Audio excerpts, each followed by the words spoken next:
So what we're going to do today is we're going to pick up where we left off last time, which was the idea of epithelia.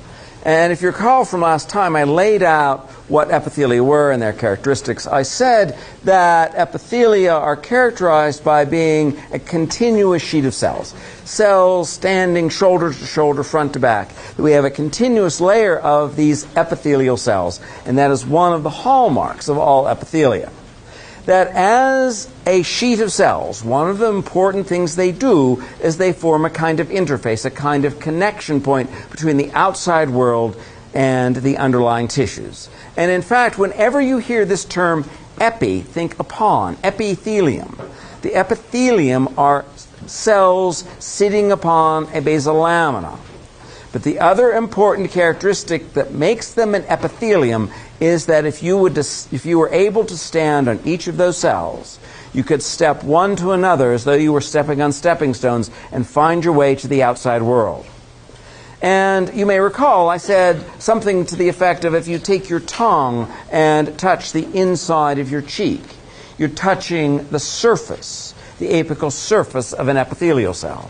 And if you would shrink yourself down to cellular size, you could then step from one epithelial cell to the next, all the way from your mouth through down your esophagus, into your stomach, to your small intestine, large intestine, into the outside world again through the anus. And you could do that because all of those epithelial cells are connected one to another. When we get to the kidney, we'll find also that the epithelia play an important role, and they too have apical surfaces. And if you get on those epithelial cells in the kidney, you can walk to the outside world. But these continuous sheets of cells that form a kind of boundary also have this ability to replicate. And you know this intuitively. You know if you have a not-so-severe cut. You know that that cut will heal in a few days. You know that if you go eat some hot cheese and you burn the inside of your mouth, that although it'll blister and it'll hurt for a while, you're confident that the inside of your mouth will heal in a few days. And the reason for that is the epithelial cells have this ability to replicate themselves. And throughout life, these cells are making new copies of themselves, replacing the old worn-out cells.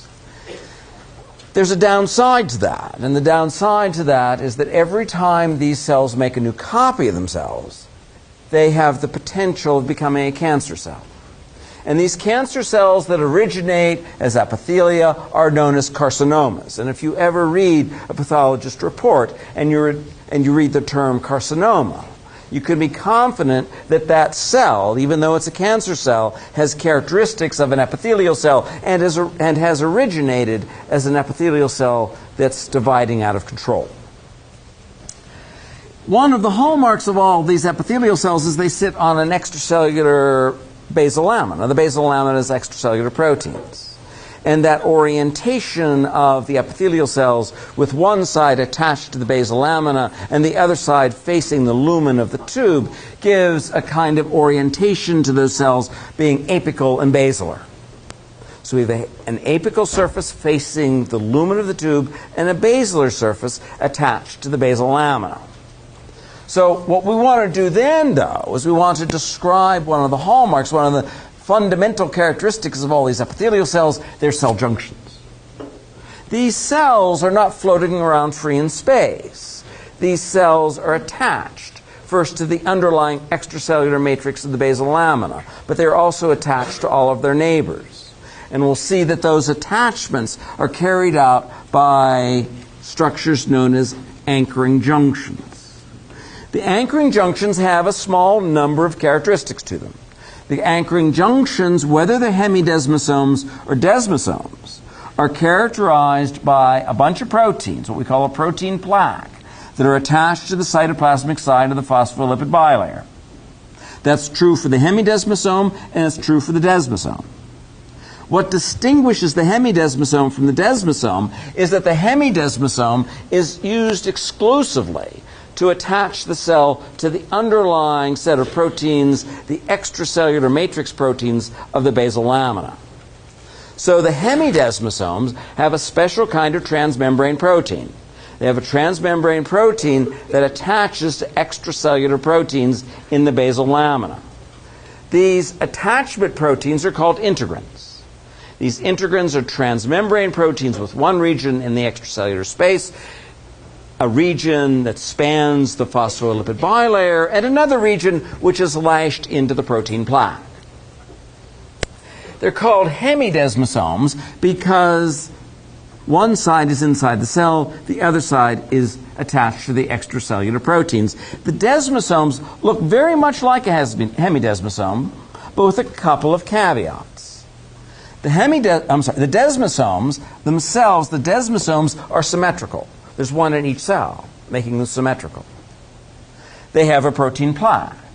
In both cases, the protein plaques are tied into cytoplasmic proteins called keratin proteins. They're intermediate filament proteins. What distinguishes the hemidesmosome from the desmosome, in addition to the difference in shape, is that the desmosomes are attached one to another through extracellular proteins called cadherins. The cadherins, we'll see, are a little bit like Velcro, lashing the two cells together. But these are simply transmembrane proteins, and they have to be lashed in to be stable to the protein plaque, which in turn has to be lashed into the cytoplasm. The other point I'll make here is to try to tie these two ideas together, the division and replication carcinoma with the hemidesmosomes. And we're just now beginning to understand the role of the hemidesmosomes and the proteins involved with the protein plaque in regulating the attachment of these cells to the basal lamina. One of the characteristics of carcinomas is said to be that they lose their respect for the basal lamina. That is, they lose their ability to remain attached to the basal lamina. They leave the site where they're supposed to be, go off someplace else, take up housekeeping, and become a tumor in some other place. That's metastatic disease. That's when you reach stage 4 cancer, when these epithelial cells that used to be attached to the basal lamina have left that attachment. They then go out into all manner of other places, set up tumors in those places, and that cancer becomes very difficult to treat at that point because you have multiple tumors. And that those tumors arise largely because they have lost, through some connection of their hemidesmosomes, their ability to remain attached to the underlying basal lamina. But we'll see that these cell junctions come in 3 big flavors. They come as anchoring junctions, occluding junctions, and communicating junctions. The next one we'll talk about is the occluding junction. Now, these are mechanical welds. The anchoring junctions really hold the cells to the substrate and to one another. The occluding junctions are not very strong, but they're really important because they form a kind of dam around the cell, so that molecules can't easily move from the extracellular space between the cells and down under the underlying tissues. They can't move from the lumen between the cells into underlying tissues. And that's the role of the tight junction, to form an occluded junction, an occluding junction which blocks the gap.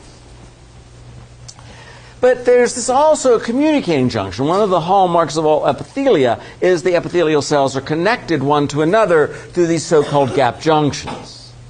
One of the ideas I want to bring out when we discuss these is that the original description of these junctions, whether it's tight or gap or desmosomes or hemidesmosomes, those junction names are all based on a morphological appearance. They really didn't understand what the proteins were.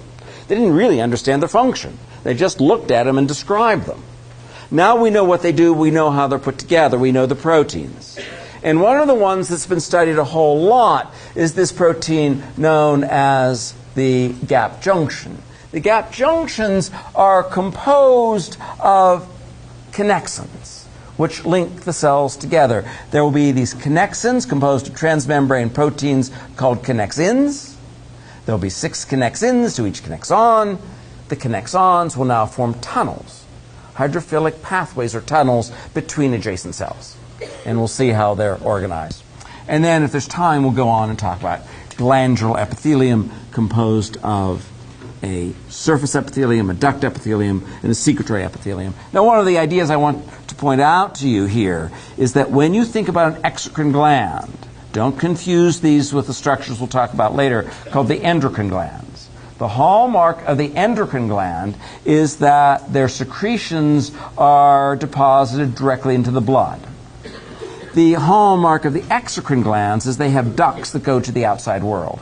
So when you think of exocrine glands, think of sweat glands or salivary glands or mammary glands, where there's a secretion generated by the secretory epithelium that goes to the outside world. And then beyond that will be connective tissues.